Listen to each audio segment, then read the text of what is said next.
Joining me now is former White House official and senior fellow at the American Foreign Policy Council, Larry Haas. Larry, thank you very much for joining us.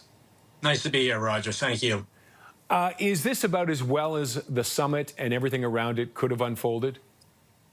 It absolutely is. And obviously, we're all moved by the return of the hostages. And we all want to believe that what the president has announced today, along with, leaders of many countries, is going to come to pass. Nobody wants to believe it more than me. I would point out, however, that it is all predicated on Hamas disarming, having no governing role, and rejecting terrorism. And I have to tell you that just within the last day or two, Hamas has joined with other terrorist organizations to announce publicly that it will continue the resistance. And the resistance means terrorism, rejectionism, incitement, and all the rest. And Hamas leaders have also vowed to never surrender their weapons. So the obvious question is, if Hamas is not going to disarm, who or what is going to disarm them?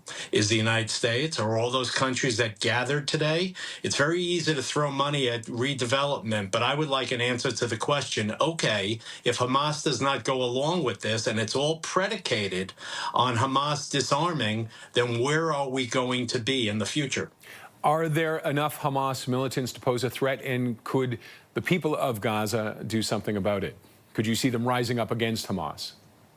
Well, you sort of never know when a popular uprising is going to occur. So, yes, and Hamas is extremely unpopular in the Gaza Strip. So there's hope, but you can't make a prediction on something like that.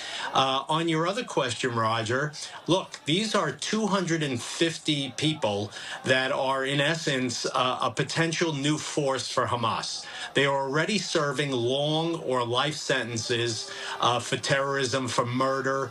They've got blood on their hands. So, is there potential for more?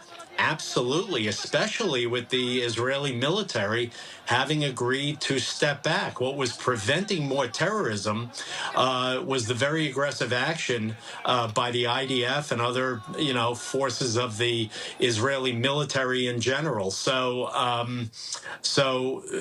there's a lot to be skeptical about. There's obviously a lot to be thankful for.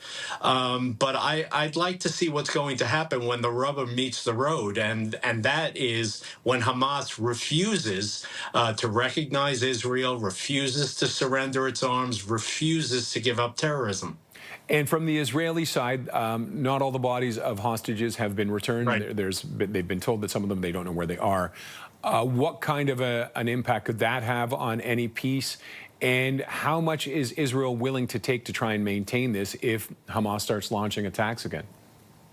Well, look, Israel's going to defend itself. There's no question about that. On your other question, look, I think there's a lot of unhappiness. There is a recognition that some of the bodies probably would never be found. But I think Israeli leaders fully expected that there would be more than 4 bodies returned along with the release of the 20 hostages.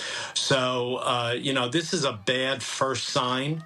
There may be a logical explanation to it, but I think Israel has already expressed disappointment, and it's not sort of a good first step by Hamas when it comes to the deceased. Obviously, they did release the 20 live hostages as they said they would, and of course that's a good thing and something we're all thankful for.